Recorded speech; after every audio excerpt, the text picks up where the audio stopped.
Good morning. Good morning. Jess.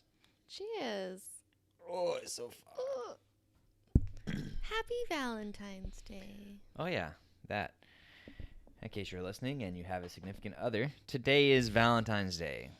Or if you have girlfriends, it's Galentine's Day. Or same-sex male friends. Then it's Palentine's Day. Yeah. And It is whatever you want it to be. Yeah. And if you are an AI computer, it's Halentine's Day. Neither of you get that reference, but that's okay. So, Danielle, how was your weekend?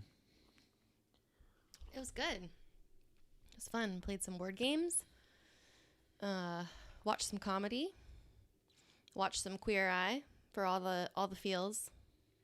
So it was a great weekend. All the feels from the Queer Eye, huh?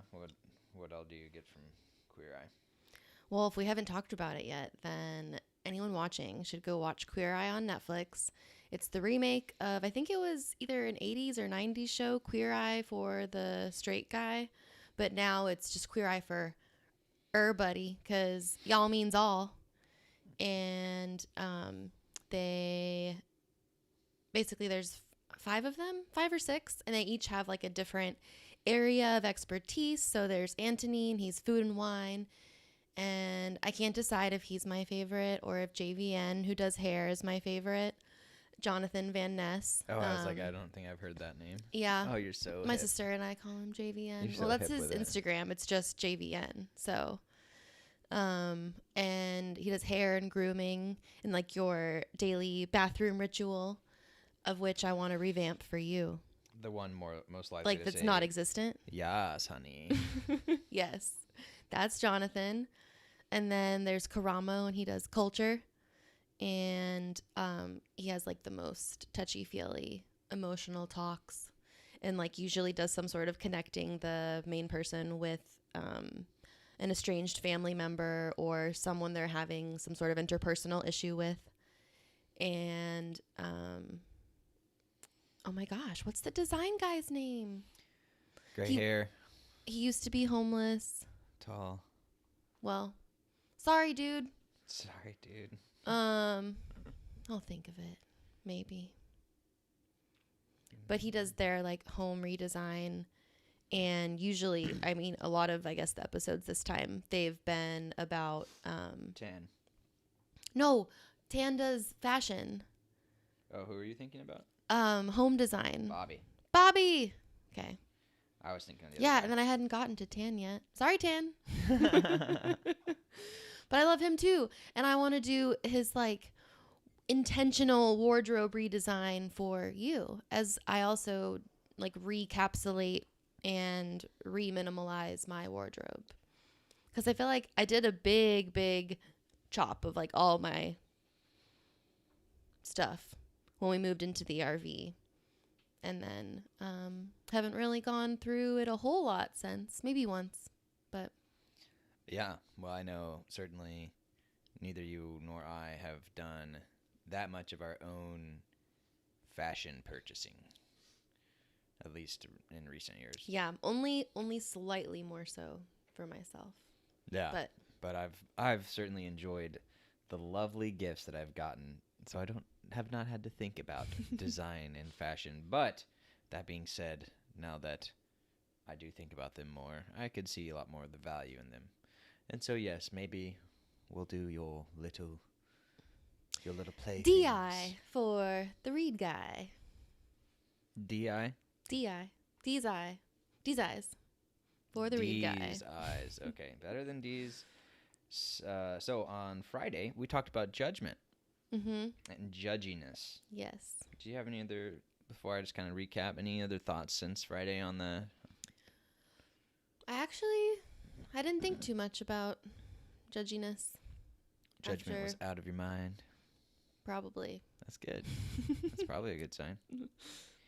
Well, on Friday, we were talking about judgment, judginess. We started off by talking about we couldn't even decide exactly which word we liked more, judgment or judginess for the topic at hand, because judgment is kind of a broader term, but judginess feels to me very personal, and it's like you can own that, whereas judgment may maybe feel a little bigger than yourself. We talked about slander and libel, which we confirmed. One is written and one is spoken. Libel's written. Libel's Slander written. spoken because they're both S's.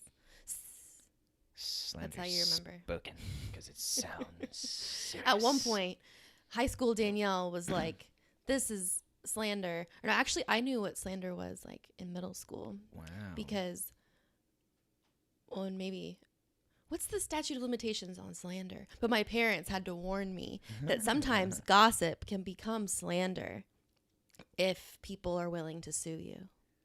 Nice. So there you go. Lesson for the day. Well, fortunately for you, you grew up in Texas, so you just get shot instead of sued. Perfect.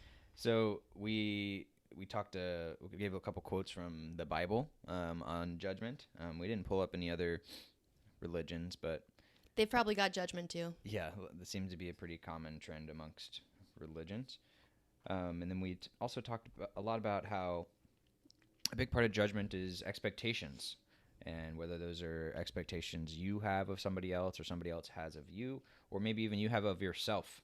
So we talked about how it's important to remove expectations, and that'll help you limit your judgment and from judging each other's. And we did have a little bit where we dove into how judging yourself, you may not even be realizing it, just how much you are judging yourself. But it's a very easy trap to fall into, especially if you're around a bunch of judgy people. And then one thing I think we ended up saying off mic afterwards was, I don't know that we addressed on Friday, how if you're in a group of people and one person or a couple people are talking a lot about other people, Yes. how you naturally have to think and wonder, like, well, if this person's talking this much about so-and-so while they're not here, then how much are they talking about and judging me when I'm not here? Mm-hmm. And then I feel like you're also then more mindful of things that you're potentially going to get talked about for around this group of people. Yeah, like, while you're did in I the order presence.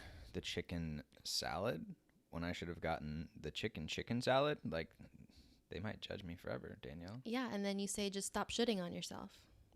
Yes. And that's another episode we're going to talk about another day involving scat play. And then we pulled a tarot card. Mm-hmm.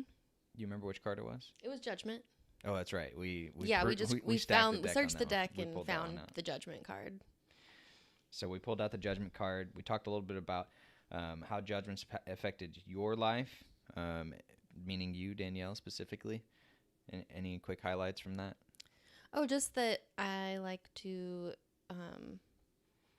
actively try to not judge others and not care about others' judgment of myself in living my life the way I want to. But did you talk about judgment in your life? We talked a little bit about that on Thursday, so people can go watch Thursday's episode if they want to. Good callback. And then last couple things real quick was wherever you'll go, there you'll be. Something along those lines of, hey, the earlier you get good with yourself and your own thoughts and your own judgments and expectations, the better off you'll be wherever you go. Self-love, which is also relevant today, Valentine's Day. Yes, very relevant. You don't need anyone else. Treat yourself. Mm-hmm. And then we didn't challenge people, but we told people to go get out and start working outside of your house. It's very easy to get in the same environment to fall into the same states of mind. So especially if you're finding yourself in a negative state of mind, get out of your environment at least every now and then, whether it be to the library or out into nature, or go to a coffee shop or something like that, or going over to a friend's house, or heck, even going to work out of your car or on your patio. Or the arcade. Or the arcade, yeah, or a brewery like we did the other day. And then we ended with a double challenge, which was to remove. Go ahead. I thought that was one of the challenges, was to Oh, okay, so get maybe out that was and the go. second. That was the first part of the challenge, I think and then the so. second part of the challenge was removing judgment by exploring, yourself, others, traveling, having self-compassion, things like that, and maybe doing some meditation. So those were kind of the two things. One, go get out and work remotely, and the other was to try and remove judgment from yourself. Mm-hmm. So that was our episode on Friday. Yes, and actually I just had the thought. I'm pretty sure there's a style of meditation called like non-judgmental of thoughts where you make a note whenever you are having a thought, but then you actively try to just like see your thoughts from the perspective of an observer and not judge yourself for having the thoughts. You're just letting yourself think them and then they float away.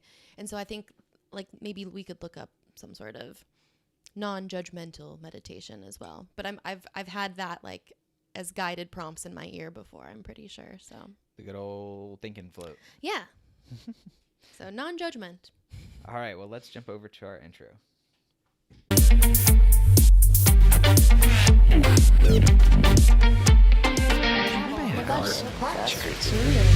Helpful for life.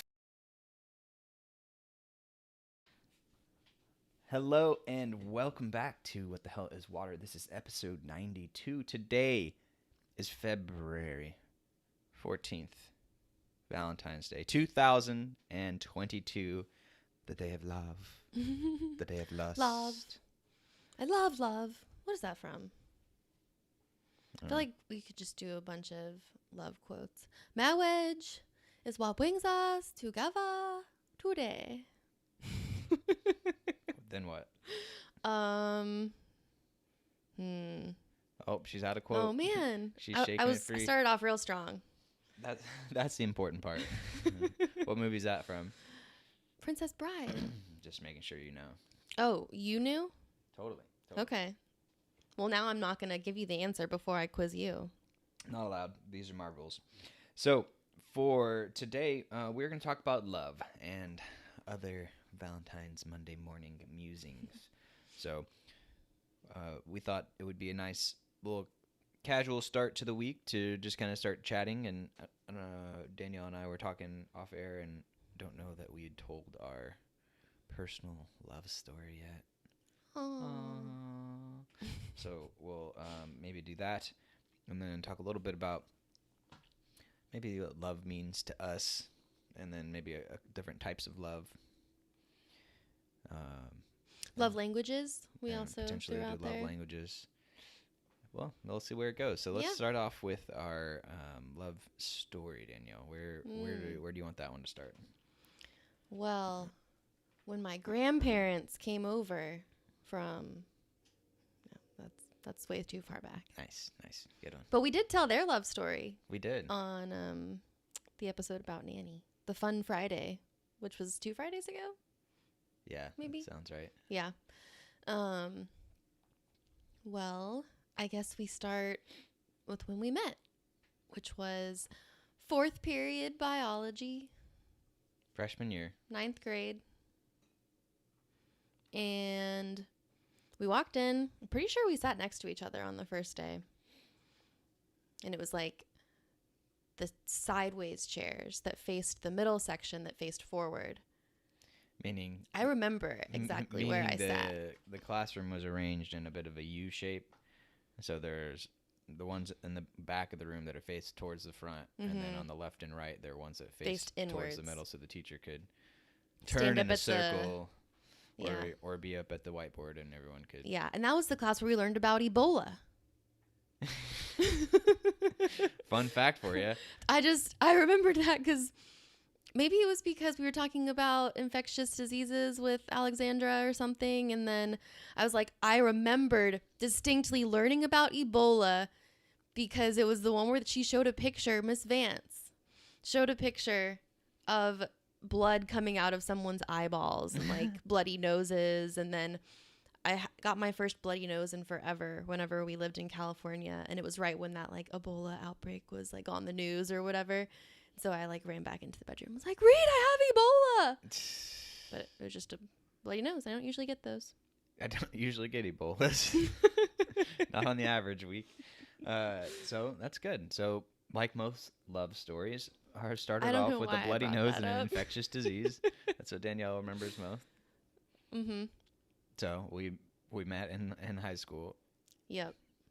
And then you're going to have to carry the legs of this story. Okay. Well, and then we played MASH together, which is that game where you write MASH at the top of the Paper. the paper. Notebook paper. Paper is a thing you write Yeah, on. spiral, ripped it out of a spiral probably because we'd like finished the homework we were supposed to be working on in that period. So we were playing MASH, and then like you have all these different categories, and there's like, oh, so are you going to live in a mansion, apartment, shack, or house? That's what MASH stands for.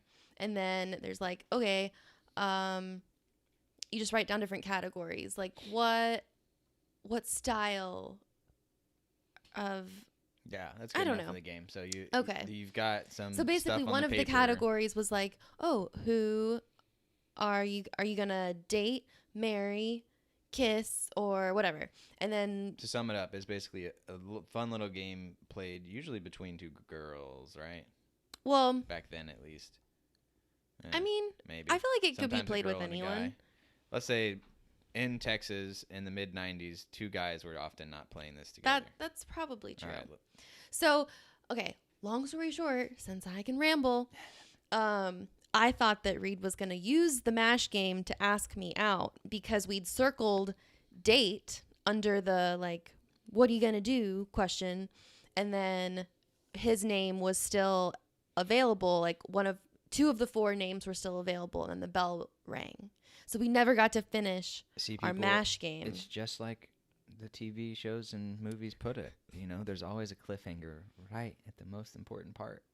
Yeah. And you'll remember it for the rest of your life. And then it was the ultimate I don't remember cliffhanger this at all. because then not only did he not date me, but he dated my best friend.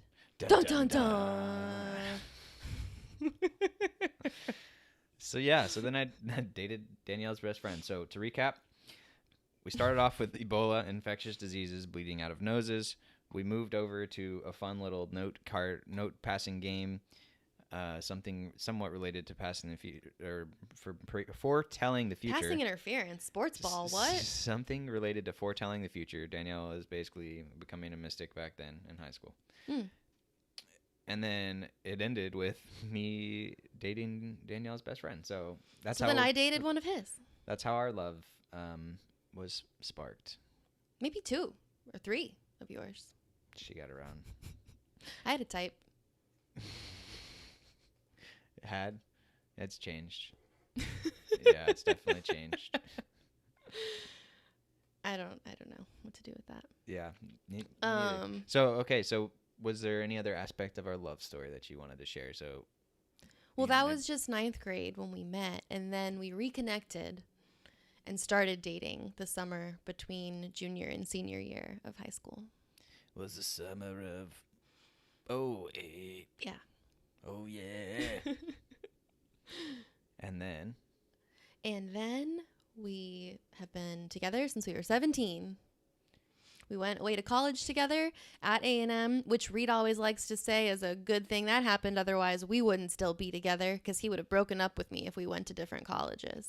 See, I remember that part perfectly well. Yeah. Yeah.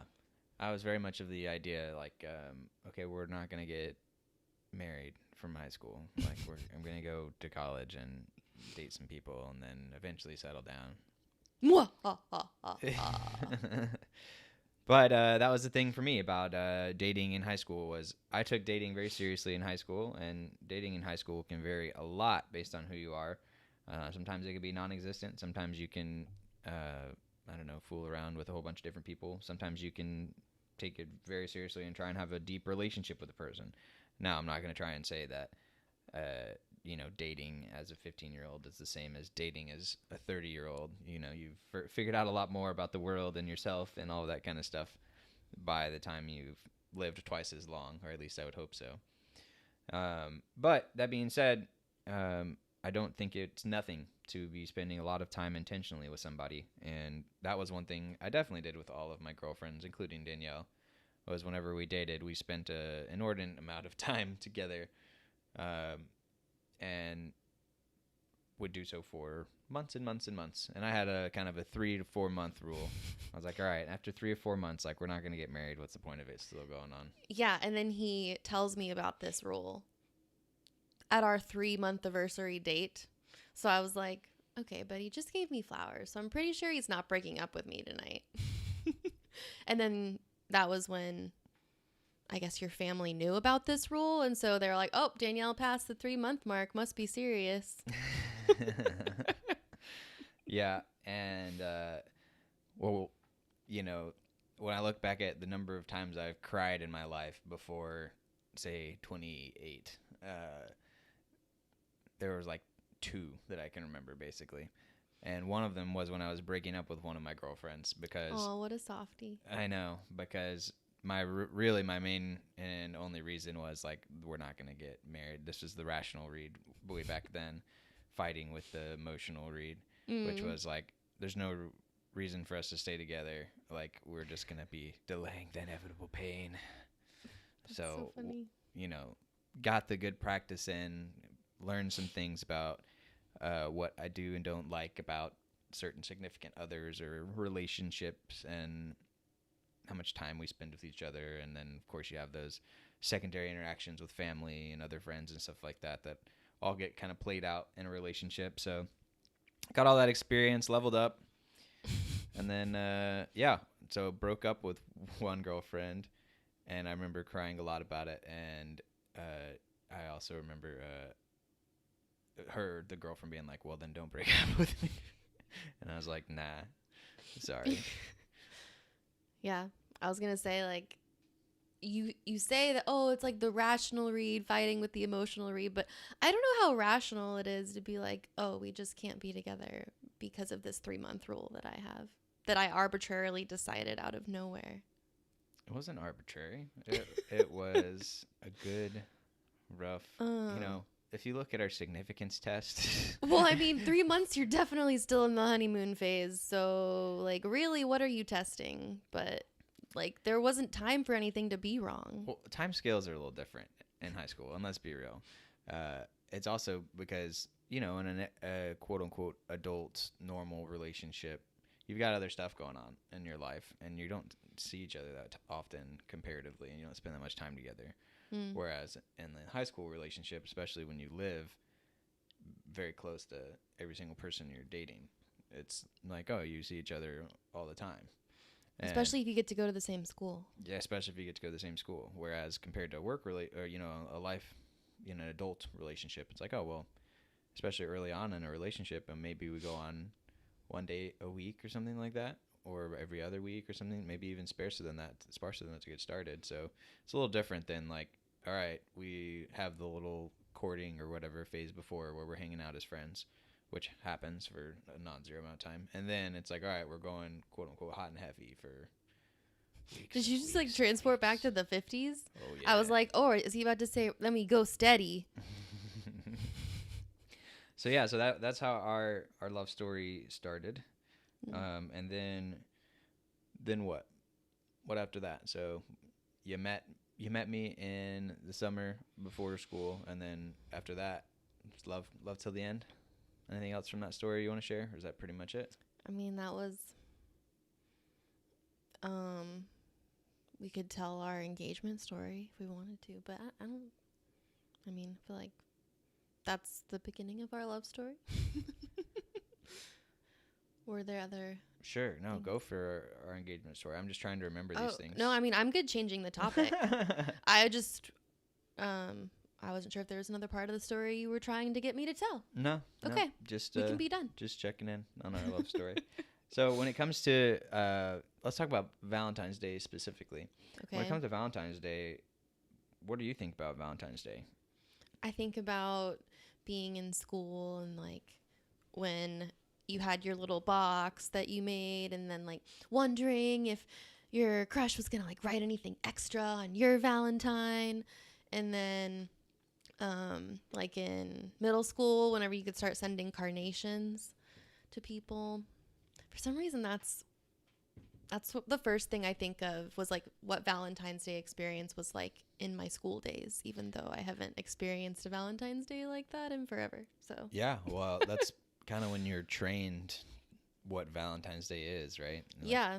You go into school and that's what all the hubbub's about, and there's decorations all over. And that would actually be something interesting because I'm sure I've looked it up before, but you know, like with Valentine's Day, I don't really think there's like some ancient pagan holiday that it's based around that's been around for thousands of years. So I wonder, like, is it really an origin story of consumerism? Yeah, I've definitely heard that. I've not fact checked that, but I've definitely heard that it's just a holiday that was basically Yeah. invented So I'm like, who was Saint companies can Valentine? make money. Well, there was a yeah, Wasn't there like Valentine's um murder or like slaughter or some like mass? St. Valentine's Day. Yeah. Dun, I don't dun, know. I feel like there's like a dark story tied to Valentine's Day. Maybe I'm just wishful thinking. There's an ancient Roman ritual of Lupercalia that welcomed spring to the card-giving customs They of celebrate that Victorian on England. Sabrina. It's a big orgy. So now you're a bigger fan then of Oh Valentine's yeah. Day. Okay, so now a new Valentine's Day tradition could be go to a sex club. Oh, there you go. Why not? Give it a try. Yeah. The only downside is, global pandemic. But Oh, other right. than that, Yeah. Well, if you're already worried about COVID, what's, STDs? because that's what going to a sex club means. So the origin of Valentine's Day, looking on history.com, is shrouded in mystery. Ooh. Dun, dun, dun. My favorite type of origin story. Yeah, so February has long been celebrated as a month of romance, and that St. Valentine's Day, as we know it today, contains vestiges of both Christian and ancient Roman tradition. But who was St. Valentine? And how did he become associated with this ancient rite? And then there's a whole big article about it. On St. Valentine.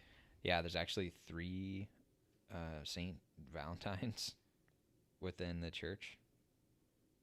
Okay. And then there's 3 different saints named Valentine or Valentinus, all of whom were martyred, so that's always good, killed for a purpose. Here's another caption, St. Valentine, according to some sources, actually 2 distinct historical characters who were said to have healed the child while imprisoned and then executed by decapitation. So I guess I was going to say like Jesus, but then not like Jesus. Nope. Were they martyred for love? I don't know.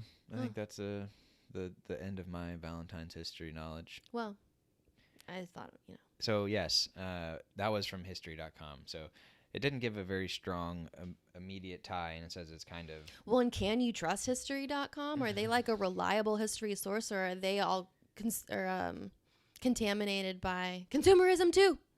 I don't know, but seeing as they didn't really push us to consumerism, I think we might be okay. But yes, regardless of the sources... Maybe they're selling out for the ads of how the ads want them to spin the history. Welcome to Danielle's Conspiracy Corner, where she makes up conspiracies that only sometimes make sense. Yeah. But yeah, regardless of... I don't have to make as much sense as 3-month dating rules, okay? Regardless of the actual origins, the bottom line with Valentine's Day is certainly in today's culture, there's plenty of things that are selling you things around it, right? There's buy the chocolate, buy the cards, buy the plush toys, go on the dates, get the specials, things like that. But I don't know. I feel like regardless of whatever special occasion or holiday there is, especially in America, we're always going to figure out ways to sell you stuff on that occasion, right? Yeah. That's the American way. Mm-hmm. Sell you things. Yeah. What's the word? Free economy or fair marketplace, or what's the word Free for the market type economy? of yeah, okay, the type of economy we have. Yeah. Free market capitalism. Yeah. Yeah. So, a little bit about the history of Valentine's, a little bit about our love history. Were there any other love danglers that were... Love languages. Love languages, okay. Yes. So let's talk about the love languages. Do you know them well enough to know what they are? Yes. There's words of affirmation, quality time, acts of service, gifts. Oh man, there's always one. you can't think of. Physical touch. There you go. Huh. Nice. So what Danielle is talking about is something called the 5 love languages. In case you have not heard about it, it started out with a book in 1992 by Gary Chapman. 5 general ways romantic partners express and not experiment. Although that should be the bonus. Why feature. not experiment? Romantic partners express and experience loves. They are acts of service, gift giving, physical touch, quality time, and words of affirmation. And essentially, this guy was a counselor, I believe, and then he ended up writing this book, and now it's turned into something very well known across the world, I believe.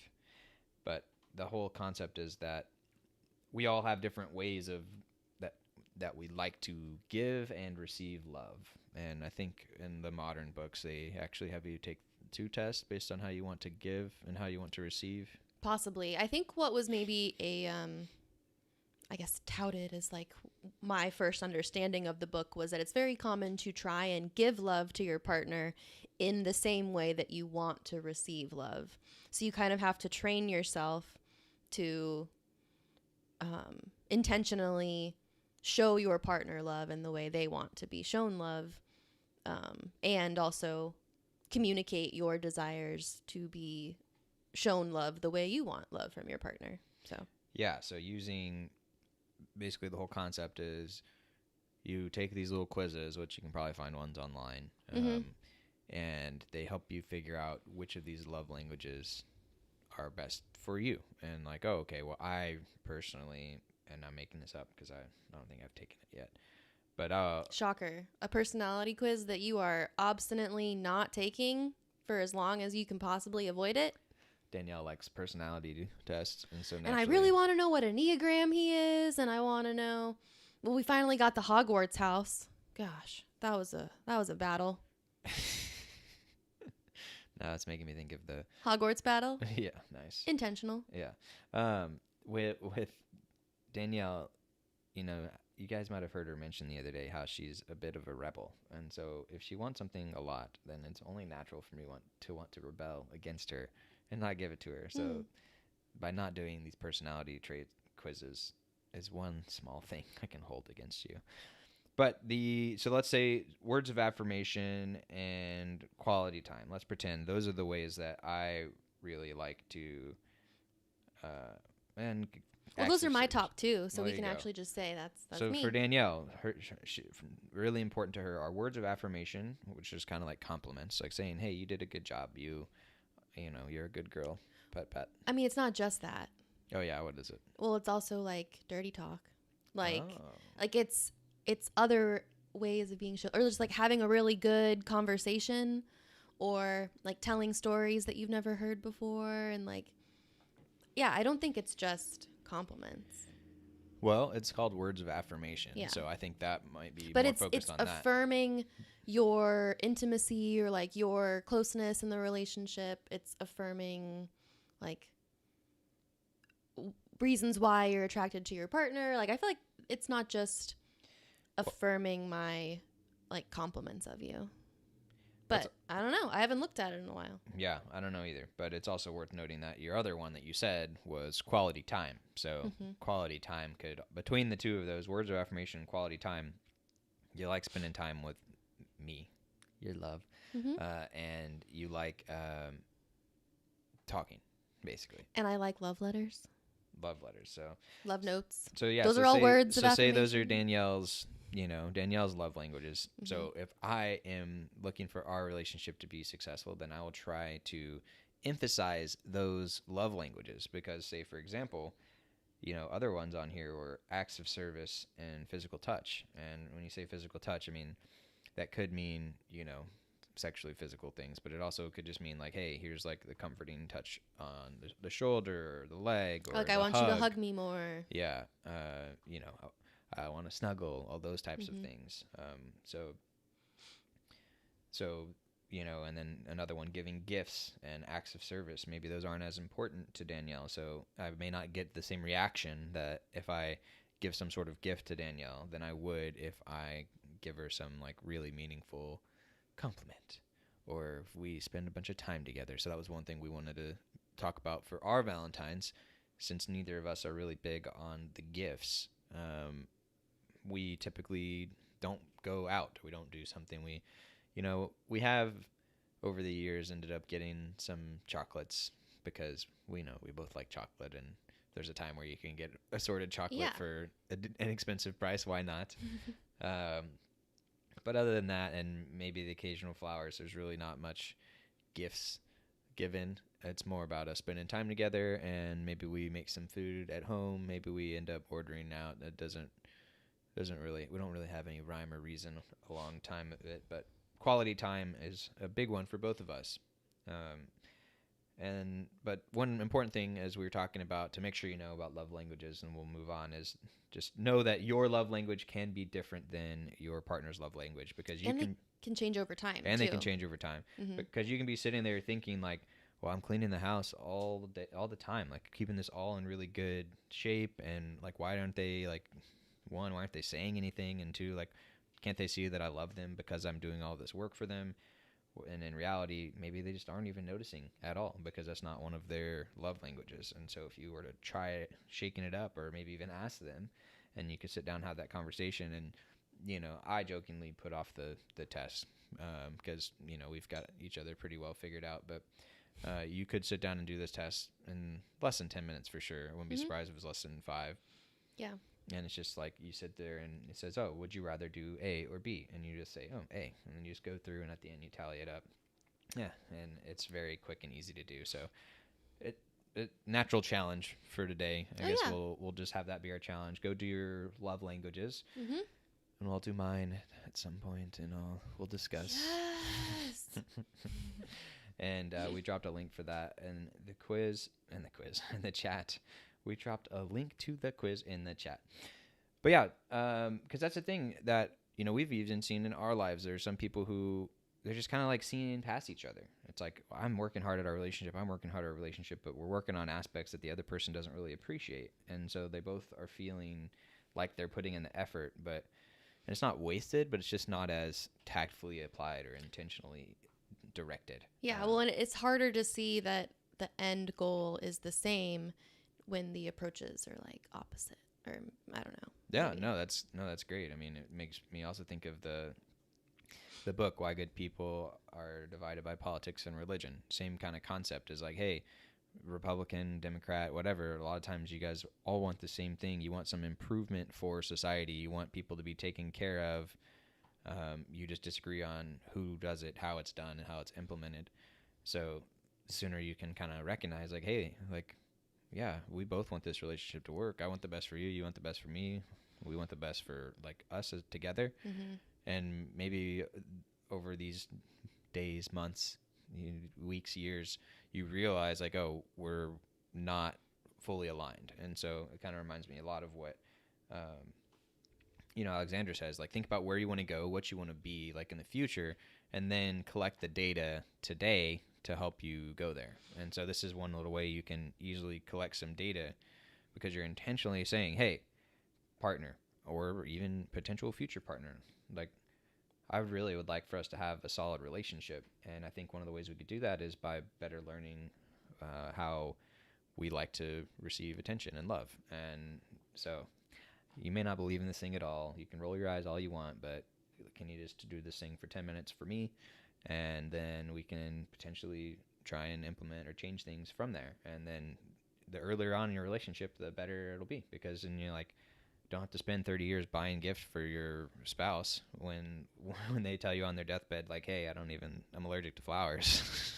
But they never wanted to tell you because they didn't want to hurt your feelings. Yeah, well, and it's like, if one person, so you both have the same goal of like a good relationship, but if one person is grading that relationship by how often the other person cleans the house for them, while the other person is like, oh, I'm grading this relationship based on the number of love letters I get, then like y'all are both, not seeing eye to eye whenever the end goal is the same. So yeah. And if you're here because you wanted to talk about love and figure out ways you can do things better, make sure to check out our playlist. with all of our Eric Wooten appearances, which we'll drop a link in the chat here because he's our relationship expert and all sorts of really good things. And I'll just go ahead and tease you guys with the 3 pillars he's got, which are intentional or personal responsibility, intentionality, and community. He says if you have those 3 things, if you do those 3 things, and you're well on your way to having a very successful relationship. And as we've said many times on the show, that's relationships with everyone, yourself, others, romantic, work, personal, family. So it doesn't matter if you're just here for love as a romantic thing. So that'll be the last thing we talk about, different types of love. So yeah, so your challenge for today, guys, is to do those 5 love languages tests and be intentional about your relationship and try and set it up to where you guys are trying to do well with it. And if your partner or potential partner like is really resistant to that, and just be like, okay, so just so we're on the same page, I'm bringing a way for us to try and have a more intentional and meaningful relationship that's going to take less than 10 minutes, and you don't want to do that. And if they say yes, and you say, okay, then just let that tell you something about them. If they're not willing to do that, then just leave with that and walk quietly away, and then give it some time and space. And can you say some version of that to a Enneagram resistant read too? Because I feel like you're just talking to yourself, right? Yeah. Like, oh, I got to do this love language thing, and yeah, just. If you had intentionally approached me and said it in that way, I would have been like, wow, you must have some beautiful logic. I'm swayed by it. I'm going to go get the transcript after this and come to you later. So let's transition into the different types of love. So I guess before I throw some swings at that, what comes to your mind when I say the different types of love? Well, I think there's actually like ancient words for this. Like agape was like a type of love that I think was like God's love, like unconditional love, maybe. And then there's like love between friends, or like, I can't remember the different types, but I know I've seen different words for different types of love before. Yeah, in Christianity, agape, which is derived from an ancient Greek word, is unconditional love. The highest form of love, charity, and the love of God for man and of man for God, which is in contrast to philia, Philia, which is brotherly love, or I want to say this Philatia, but I don't know how it's actually pronounced. Philautia. Philaudia. Between a flauta and fellatio, somewhere in there you'll find this type of love. Both phallic shaped. Well, potentially. I don't know. Yeah. Well, there's different kinds of flautas, but yeah. So there's the different kinds of love. If you want to use words like agave and things like that. But if we want to talk on a simpler, less term-based thing, let's just say there's the agape, like the unconditional love. Then there's like romantic love. And then there's like, I don't know, family love, and then friend love, like which you could argue, love? Are like similar or the same. I guess it's up to the individual. So yeah, which one of those? I mean, we've been talking a lot about romantic love, I guess. Yeah. What about any thoughts on like the unconditional love or the kind of more agape-esque type of love? I guess I feel like I don't understand it well enough. Yeah. That's fair enough. Yeah. I think it's just in theory, that's one of the hardest things for a human, mere mortal to understand. I guess whenever, like, at the beginning, when you were teasing, like, that we were maybe going to talk about the types of love, I was thinking, like, or what is love? And it's like, oh, well, God is love, and love is God. So, I don't know. Do with that what you will. That's what came to my mind. No, I like it.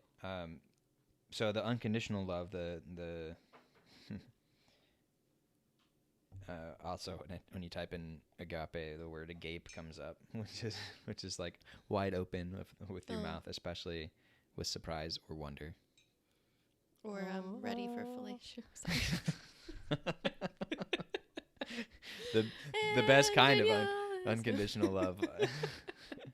No, so I think the biggest thing about agape and that kind of unconditional love typically given to or from deities is like, hey, especially in the Christian world, like God loves you no matter what. That's what the whole messaging is it doesn't matter what you've done, who you are, how grave your sins are. If you've murdered 1,000 babies and then danced on them, God loves you regardless. Especially, and if all sins are equal in the eyes of God, then it's like, oh, we'll do some fun stuff. No. Just kidding. Danielle you need the little, like Danielle in an angel costume, Danielle in a devil costume, because you could give some bad advice and some good advice. I like it. It's a crapshoot which one you're gonna get. You never know. But it's that unconditional meaning that, in theory, a lot of us should be striving to have that more ourselves for people that are in our lives, right? Because, I don't know, that's a thing, especially in family love. I feel like that there's supposedly, at least in our culture, less strings are attached with the family love in the sense that, or actually more strings are attached in the sense that, like, you got to do a lot more to break a relationship with a family member than you do with a friend. I would say on average in American society. Mm-hmm. Whether or not that's the way it should be, I'll leave that up to others to decide. But or for no one to should. For no one to should. You heard it here first. On themselves or anyone. I don't know. For like no one should on themselves or others. Yeah, I like that. Yeah. So with that unconditional love, dealing with deity or things like that, maybe trying to strive to have that with a family love. I guess let me ask you the question. Do you think love towards family and friends should be different? Meaning love for family and love for friends. Or do you think that's the same kind of love? I think the ideal in all situations is probably that agape or unconditional love. Like that's probably what is seen as put on the pedestal of this is ideally the kind of love that we show to everyone. Mm-hmm. But yeah, I think in practice that probably family love and friend love is different. But I feel like I had something else I was going to say about that and then it left me. Yeah, so you think that you should love, say, for example, your mother or your father or your sister the same way you love a friend? Well, that's what I was going to say was like, I feel like that calls into question how in an ideal family situation, like you don't have a favorite child or a favorite parent or grandparent or cousin or whatever. Like I feel like in the ideal unconditional love, you love everyone equally the same and blah, blah, blah. But I feel like we as humans, we definitely have favorites. And so I wonder if that's like in conflict with that ideal love. Yeah, I don't know. Or and I wonder like, well, because I don't have kids, like do parents actually have a favorite kid? Or do they truly not? Well, I don't know. You tell me, do you think you will not have a favorite? I don't know. It's a lot of pressure. I know. I think that the answer is sometimes yes, sometimes no, but probably most of the times it's, I like them both. They're just different. Or you have different favorites at different times. That as well. But then there's also times where it's like, say, for example, one of your kids like clearly causes a lot more trouble and all that type of stuff than your other one, then, it could be very easy to naturally like the other one more if the other one causes you more grief, right?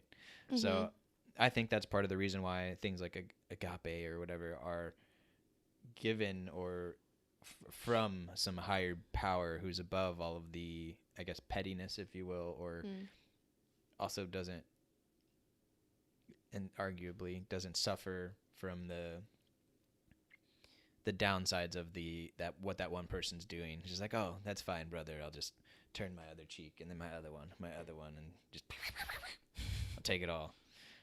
But I still love you just the same as the other person who is not slapping me. So I feel like that might be a little hard for an average human to do. Yeah. Now, when it comes to saying the words like "I love you," what are your thoughts on that? When it comes to Oh, I think we should tell our friends Yeah. that we love them. I don't know when I started. Maybe it was around the time when we moved into the RV and like I was having more phone conversations with friends. But I can't remember who did it first, if it was my friend or me. But then I was like, oh yeah, we should end our phone calls by saying I love you to our friends. Like I do that with family members. Why am I not doing that with my friends? Like I love them. So yeah. Now whenever I'm like hanging up FaceTime with a girlfriend, it's like, okay, love you, bye. Yeah, and well, it's been interesting for me because, like, I've said I love you to my parents forever, basically, right? But with my siblings, that's something that, like, I've certainly have said to them over time, but it's not like a standard or as habitual. Whereas, like, with my parents, basically, especially my mom, Ending every interaction. yeah, is basically like, all right, love you, bye. Which, sometimes that's like an afterthought. Well, and then is I love you different than love you? You have to have the I in there Then you say in order back, for it to mean more. Me too. Uh-oh, does that mean the same thing? Ditto. Or did I just not commit to say those words? But yeah, so that's been interesting for me is with my siblings, like again, like I say it every now and then, but I don't know, it just feels weirder saying it to them. And then with my friends, like I have said it to some of my friends on Probably followed by a man. or, I love you, man. Yeah, there are techniques like that where you like soften it and you're like, oh, dude, bro. And you're like, yeah. And then, yeah, you go in for the one arm chest hug. You're like, yeah, I love you. Well, give me a real hug. That's a Friends episode, too. Yeah. When Joey and Chandler are like deciding like if they hug or not. Yeah. Well, I guess, is there any downside you see to people saying love more? No. Because there's other people who go and they say, like, I love you to, like, everyone. Like, there's one podcast that I listen to, Adam Buxton, and he ends every episode he goes, kind of like we say good morning on here, he goes, love you, bye! And then You're welcome, ears. And then he hugs the mic, and he gives it a little pat. That's cute. And I'm like, I kind of like it. Well, it's like, I mean, if we're supposed to be showing love to everyone, God's love, then scream it. Say it. Say it till it's true. Fake it till you make it. Yeah, that's a good idea too. And I don't know. I think in general, I think there's more damage to be done by it not being said than by it being said. Mm-hmm. Right. And yeah, I think there's a good part of people who maybe haven't really thought about exactly what these different types of love may mean, right? And so, well, if I really love and care for this person, and especially if like they've been in my life for years and we've been through a bunch of ups and downs together, helped them through a bunch of stuff, like sure, you do some of that out of the kindness of your heart, but after a while, it's also because you really love the person, right? And you like want the best for them, and you want to help them, and all that kind of stuff. So, yeah, I would say I think tending towards saying it more than less would be a good thing. And also, I had this realization the more I kind of got involved with SBI Pro, that entrepreneur group that I've mentioned many times, except with the word proud. Like, oh, I'm proud of you. I see all of the work that you've done, and I'm proud of you. And that was a really big thing. I don't remember if it was me hearing it firsthand about myself or hearing somebody else say it. I think I heard somebody else say it to somebody else, and I was like, you know what? Those are like 3 words where it's like, or however many, a couple. Like, I love you, I'm proud of you, or I care about you. Like, those things are very powerful, and a lot of people don't hear them. And so if you could be the one to help that person hear those things, and maybe that's the first thing that they need to help them start to love and care about themselves. And so that's a really big positive for something that doesn't cost you anything other than your words. It seems like you could potentially bring a lot of meaning into someone's life. And so that's why I've also started to try and say more often, like, oh, I'm proud of you, and I see all of the work that you've done. And that's one of the cool things about being in that entrepreneur group is, like, it means more coming from someone who has done similar things, right? And they've been through, and it's like, I know how much work that took and how hard you thought about that and did all these things. And like, I know it's not as simple as it seems and all that kind of stuff. So like, I see you and I recognize all of the struggle you went through, and I'm proud of you. So I think that's a cool one too, kind of related to love, but Yeah. a little more, I think being proud of someone often is related with their actions and how they did something, right? Yeah, like it's saying like, I love the way you did that, or like, yeah, I feel like. Yeah, well, that's good. I was thinking like, oh, a challenge could also be just tell someone you love them or you're proud of them, or like I was thinking like having an interaction with the cashier and then like maybe like they're wearing something that's like reminds you of something about yourself, and then it's like, oh, you're rocking that, whatever. Like, Yeah. I love that about you, or like give compliments to people. Yeah, that's or, something I've tried to do more, and I have done more, but I can recognize there's still times where I filter myself, where I'll look at somebody and I'll be like, oh, I really like that aspect of either what that person's wearing or their hair, or oh, you've got a great smile or whatever, you know, like, oh, you bring a positive energy. I was gonna say, I was like, I love your energy is a compliment that I love getting. And there's definitely, I still filter myself a lot on those, and I'm like, you know what, we all should filter ourselves less on those things, because yeah, someone decided to wear that thing, or they decided to put their hair that way, or maybe they just got it styled or colored or hair, and you saying like, hey, that looks good, or